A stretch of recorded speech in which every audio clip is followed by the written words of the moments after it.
ஒரு பெரிய போர். எதிரிகள் அதிகம். வெற்றி பெற மனித சக்தி போதாத நிலை. ஆனால் ராஜா யோசபாத் ஒரு வித்தியாசமான முடிவு எடுத்தார். போருக்கு முன் ஆயுதங்களை அல்ல, தேவனை துதிக்க ஆரம்பித்தார். அதன் பிறகு நடந்தது ஒரு அற்புதமான வெற்றி. 2 நாளாகமம் 20. அமைதியாக கேளுங்கள். இதற்கு பின்பு மோவாப் புத்திரரும் அம்மோன் புத்திரரும் அவர்களோடே அம்மோனியருக்கு அப்புறத்திலுள்ள மனுஷரும் கூட யோசபாத்திற்கு விரோதமாய் யுத்தம் பண்ண வந்தார்கள். சிலர் வந்து யோசபாத்தை நோக்கி, உமக்கு விரோதமாய் ஏராளமான ஜனங்கள் கடலுக்கு அக்கறையில் இருக்கிற சீரியாவிலிருந்து வருகிறார்கள். இதோ அவர்கள் எங்கேதியாகிய ஆசாசோன் தாமாரில் இருக்கிறார்கள் என்று அறிவித்தார்கள். அப்பொழுது யோசபாத் பயந்து கர்த்தரை தேடுகிறதற்கு ஒருமுகப்பட்டு யூதாவெங்கும் உபவாசத்தை கூறுவித்தான். அப்படியே யூதா ஜனங்கள் கர்த்தரிடத்திலே சகாயம் தேட கூடினார்கள். யூதாவிலுள்ள எல்லா பட்டணங்களிலும் இருந்து அவர்கள் கர்த்தரை தேட வந்தார்கள். அப்பொழுது யோசபாத் கர்த்தருடைய ஆலயத்திலே புது பிரகாரத்து முகப்பிலே யூதா ஜனங்களும் எருசலேமியரும் கூடின சபையிலே நின்று, எங்கள் பிதாக்களின் தேவனாகிய கர்த்தாவே, பரலோகத்தில் இருக்கிற நீரல்லவோ தேவன், தேவரீர் ஜாதிகளுடைய ராஜ்யங்களை எல்லாம் ஆளுகிறவர். உம்முடைய கரத்திலே வல்லமையும் பராக்கிரமும் இருக்கிறது. ஒருவரும் உம்மோடு எதிர்த்து நிற்கக்கூடாது. எங்கள் தேவனாகிய நீர் உம்முடைய ஜனமாகிய இஸ்ரவேலுக்கு முன்பாக இந்த தேசத்து குடிகளை துரத்திவிட்டு இதை உம்முடைய சிநேகிதனாகிய ஆபிரகாமுடைய சந்ததிக்கு என்றென்றைக்கும் என்று கொடுக்கவில்லையா? ஆதலால் அவர்கள் இங்கே குடியிருந்து இதிலே உம்முடைய நாமத்திற்கென்று ஒரு பரிசுத்த ஸ்தலத்தை கட்டினார்கள். எங்கள் மேல் பட்டயம், நியாய தண்டனை, கொள்ளை நோய், பஞ்சம் முதலான தீமைகள் வந்தால் அப்பொழுது உம்முடைய நாமம் இந்த ஆலயத்தில் விளங்குகிறபடியால் நாங்கள் இந்த ஆலயத்திலும் உமது சந்நிதியிலும் வந்து நின்று எங்கள் இடுக்கணில் உம்மை நோக்கி கூப்பிடுகையில் தேவரீர் கேட்டு இரட்சிப்பீர் என்று சொல்லியிருக்கிறார்கள். இப்போதும் இதோ இஸ்ரவேலர் எகிப்து தேசத்திலிருந்து வருகிறபோது அம்மோன் புத்திரர், மோவாபியர், சேயீர் மலை தேசத்தாருடைய சீமைகள் வழியாய் போக நீர் உத்தரவு கொடுக்கவில்லை. ஆகையால் அவர்களை விட்டு விலகி அவர்களை நாசப்படுத்தாதிருந்தார்கள். இப்போதும் இதோ அவர்கள் எங்களுக்கு நன்மைக்கு தீமையை சரிக்கட்டி தேவரீர் எங்களை சுதந்தரிக்க பண்ணின உம்முடைய சுதந்திரத்திலிருந்து எங்களை துரத்திவிட வருகிறார்கள். எங்கள் தேவனே, அவர்களை நீர் நியாயம் தீர்க்க மாட்டீரோ? எங்களுக்கு விரோதமாக வந்த இந்த ஏராளமான கூட்டத்திற்கு முன்பாக நிற்க எங்களுக்கு பலன் இல்லை. நாங்கள் செய்ய வேண்டியது இன்னதென்று எங்களுக்கு தெரியவில்லை. ஆகையால் எங்கள் கண்கள் உம்மையே நோக்கிக் கொண்டிருக்கிறது என்றான். யூதா கோத்திரத்தார் அனைவரும், அவர்கள் குழந்தைகளும், அவர்கள் பெண் ஜாதிகளும், அவர்கள் குமாரரும் கூட கர்த்தருக்கு முன்பாக நின்றார்கள்.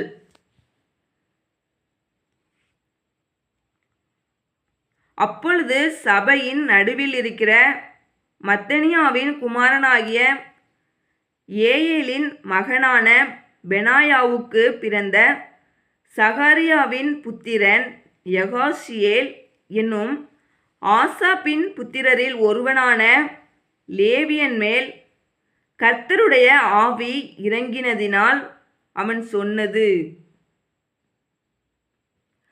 சகல யூதா கோத்திரத்தாரே, எருசலேமின் குடிகளே, ராஜாவாகிய யோசபாத்தே, கேளுங்கள். நீங்கள் அந்த ஏராளமான கூட்டத்திற்கு பயப்படாமலும் கலங்காமலும் இருங்கள் என்று கர்த்தர் உங்களுக்கு சொல்லுகிறார். இந்த யுத்தம் உங்களுடையதல்ல, தேவனுடையது. நாளைக்கு நீங்கள் அவர்களுக்கு விரோதமாய் போங்கள். இதோ அவர்கள் சிஸ் என்னும் மேட்டு வழியாய் வருகிறார்கள். நீங்கள் அவர்களை எருவேல் வனாந்திரத்திற்கு எதிரான பள்ளத்தாக்கின் கடையாந்தரத்திலே கண்டு சந்திப்பீர்கள். இந்த யுத்தத்தை பண்ணுகிறவர்கள் நீங்கள் அல்ல, யூதா மனுஷரே, எருசலேம் ஜனங்களே, நீங்கள் தரித்து நின்று கர்த்தர் உங்களுக்கு செய்யும் இரட்சிப்பை பாருங்கள். பயப்படாமலும் கலங்காமலும் இருங்கள். நாளைக்கு அவர்களுக்கு எதிராக புறப்படுங்கள். கர்த்தர் உங்களோடே இருக்கிறார் என்றான். அப்பொழுது யோசபாத் தரை மட்டும் முகம் குனிந்தான்.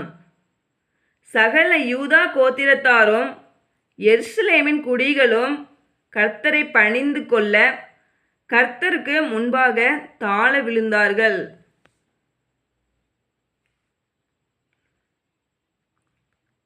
கோகாத்தியரின் புத்திரரிலும் கோராகியரின் புத்திரரிலும் இருந்த லேவியர் எழுந்திருந்து இஸ்ரவேலின் தேவனாகிய கர்த்தரை மகா சத்தத்தோடே கெம்பீரமாய் துதித்தார்கள்.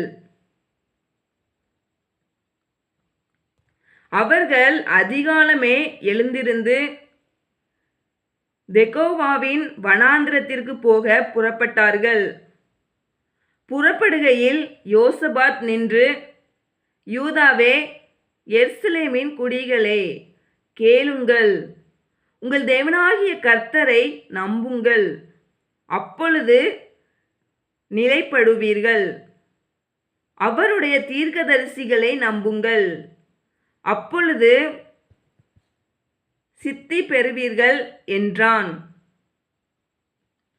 பின்பு அவன் ஜனத்தோடே ஆலோசனை பண்ணி பரிசுத்தமுள்ள மகத்துவத்தை துதிக்கவும் ஆயுதம் அணிந்தவர்களுக்கு முன்னாக நடந்து போய், கர்த்தரை துதியுங்கள், அவர் கிருபை என்றும் உள்ளதென்று கர்த்தரை பாடவும் பாடகரை நிறுத்தினான்.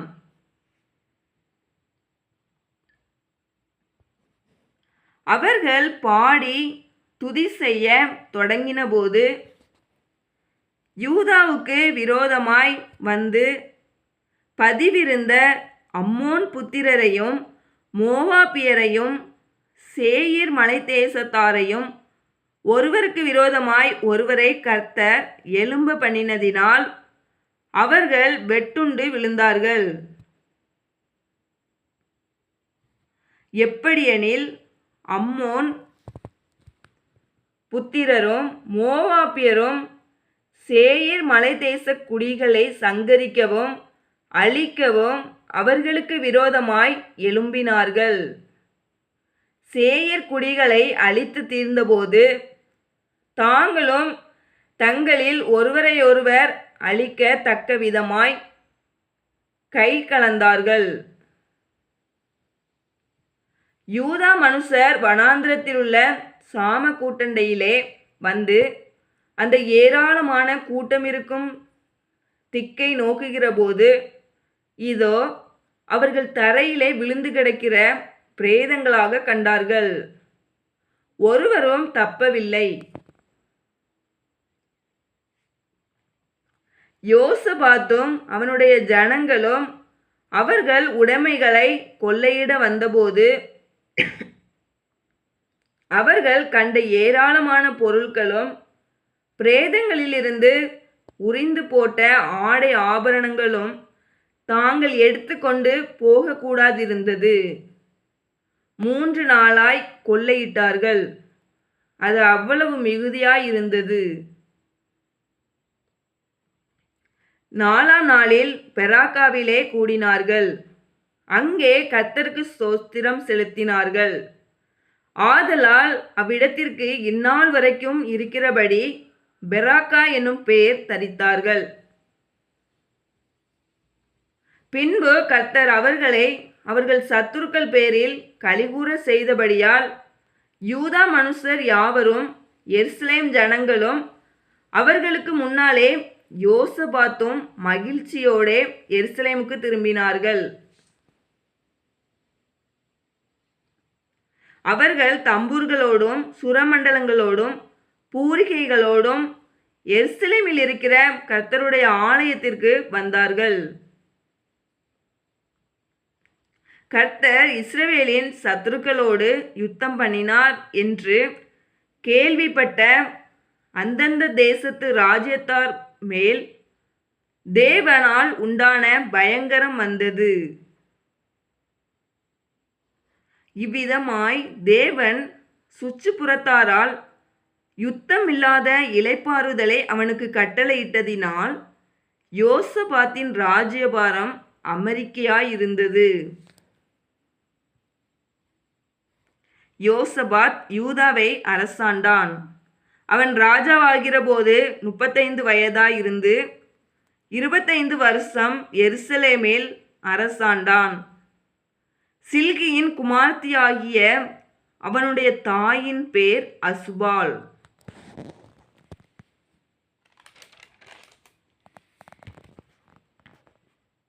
அவன் தன் தகப்பனாகிய ஆசாவின் வழியிலே நடந்து அதை விட்டு விலகாதிருந்து கர்த்தரின் பார்வைக்கு செம்மையானதை செய்தான்.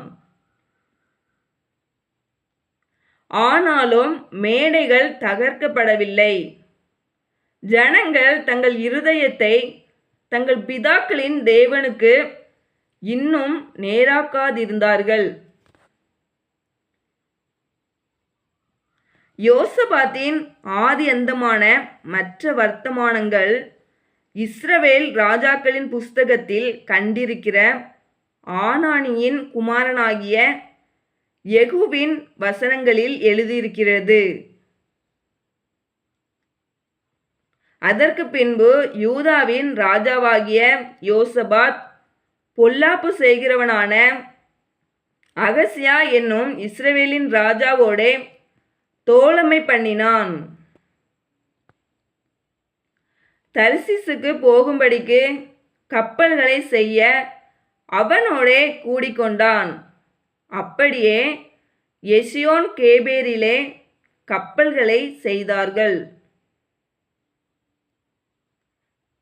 மரேசா ஊரானாகிய தொதாவாவின் குமாரனான எலியேசர் யோசபாத்துக்கு விரோதமாக தீர்க்க தரிசனம் சொல்லி, நீர் அகசியாவோடே கூடிக்கொண்டபடியினால் கர்த்தர் உம்முடைய கிரியைகளை முறித்து போட்டார் என்றான்.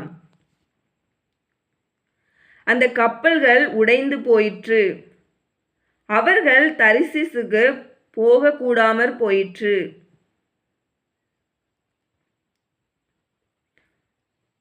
ஆமேன். 2 நாளாகமம் 20 நமக்கு நினைவூட்டுவது, நம்முடைய வாழ்க்கையில் வரும் போராட்டங்கள் எவ்வளவு பெரியதாக இருந்தாலும் தேவன் நம்மை விட பெரியவர். பயப்படாமல் தேவனை நம்பும்போது அவர் நமக்காக வழி செய்வார். இந்த வேதாகம வாசிப்பு உங்கள் இதயத்தை தொட்டிருந்தால் தேங்க்யூ ஜீசஸ் என்று கமெண்ட் செய்யுங்கள், லைக் செய்யுங்கள், ஷேர் செய்யுங்கள். ஜீவ வார்த்தை சேனலை சப்ஸ்கிரைப் செய்யுங்கள். டெஸ்கிரிப்ஷனின் முதல் வரியில் இருக்கும் சங்கீதம் 91 வாசிப்பு லிங்கை தவறாமல் பாருங்கள். தேவன் உங்கள் வாழ்க்கையை ஆசீர்வதிப்பாராக. நன்றி.